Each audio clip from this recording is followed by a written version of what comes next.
ejemplo, no más que este sistema, este ejemplo de utilización del método de trabajo de las 4 S, ¿no? Que era el método que yo utilizaba habitualmente en las curaciones de contenidos que yo hago a nivel personal, ¿eh? No tanto las que me pueden encargar para determinadas organizaciones, sino las que yo hago a nivel personal de los temas que yo sigo. Y lo explicaba en este post de una manera ejemplificada con las herramientas que utilizo en cada, exactamente estas mismas herramientas, sino que es un ejemplo de cómo se puede hacer.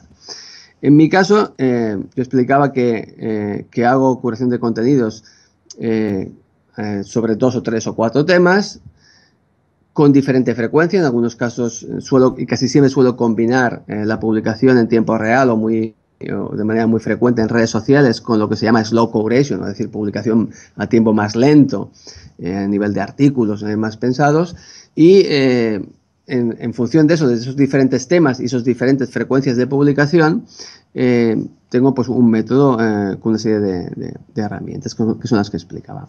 En la primera fase, en la primera S, la fase de search, las herramientas que utilizo habitualmente se pueden distinguir o se podrían dividir en 3 bloques.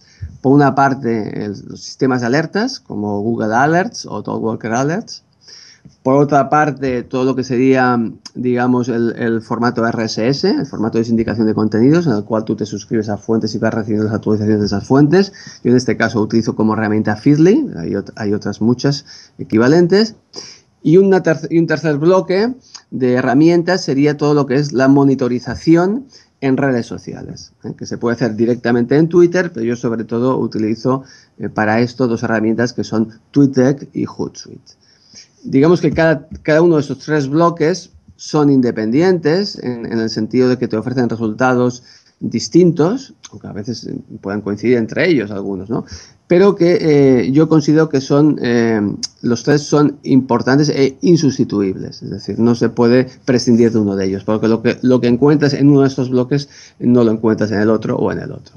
Entonces, un poco mi sistema en esta primera fase de search, de búsqueda, se basaba en estas herramientas. La siguiente fase, que es la fase de select, es una fase esencialmente, a mi juicio, intelectual, o en el sentido de que aquí lo que se tiene que trabajar más es el criterio del curador de contenidos para seleccionar los contenidos que ha recibido en base a las fuentes que he comentado antes, a las herramientas que he comentado antes. Yo utilizo como herramienta en esta fase una muy clásica, que utilizo hace pues más de 10 años, que es Delicious. Delicious que bueno, supongo que muchos conocerán, ¿no? Es verdad que han salido otras herramientas más actuales. Lo que sucede es que yo las sigo teniendo aquí Delicious como fuente, como depósito donde tengo etiquetado todos los artículos, webs, información audiovisual, informes, etcétera, que me interesan, y entonces lo sigo utilizando como tal, como lugar donde dejo aquellos contenidos que he seleccionado. Y en Delicious, por tanto, es mi fuente, mi herramienta de trabajo fundamental en esta etapa, aunque también la puedo combinar con otras más actuales, como por ejemplo Pocket. Como decía, la fase de select es sobre todo una fase en la cual lo importante es el criterio del curador, en lo cual la herramienta me sirve para tener un poco seleccionados aquellos contenidos que me interesan y que en un momento u otro voy a utilizar posteriormente.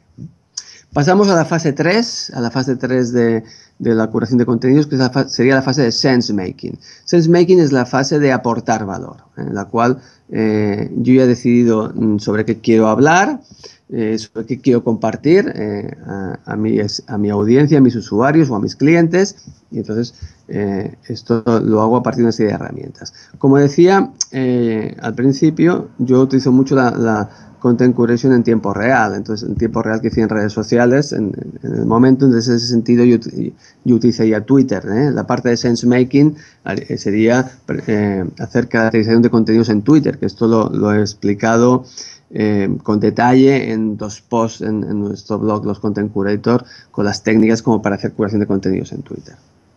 Eso sería un poco lo más inmediato. Después vendrían todas las herramientas de social media que permiten hacer curaciones de contenido y en las cuales podemos hacer un poco más de elaboración de esos contenidos, como por ejemplo Scoop It, en mi caso, Scoop It, o también Pinterest.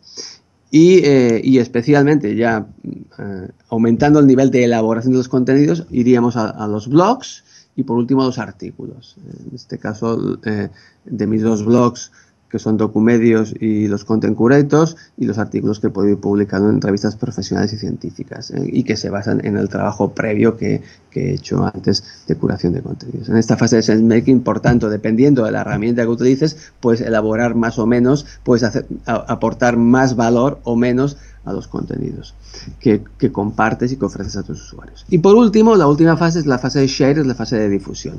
En la fase de difusión entran todas las herramientas de la fase 3, es decir, las mismas de la fase 3 de SenseMaking, y además muchas otras. Por ejemplo, en mi caso, pues todas las redes sociales en las cuales me muevo y en las cuales comparto contenido con mis seguidores, Facebook, LinkedIn, Google+, etcétera. También, sin olvidar, el correo electrónico y la newsletter, que es una de las herramientas que también se está revalorizando. Y como herramientas de apoyo en esta fase de compartir contenidos, también indicaría Hootsuite, que es muy útil.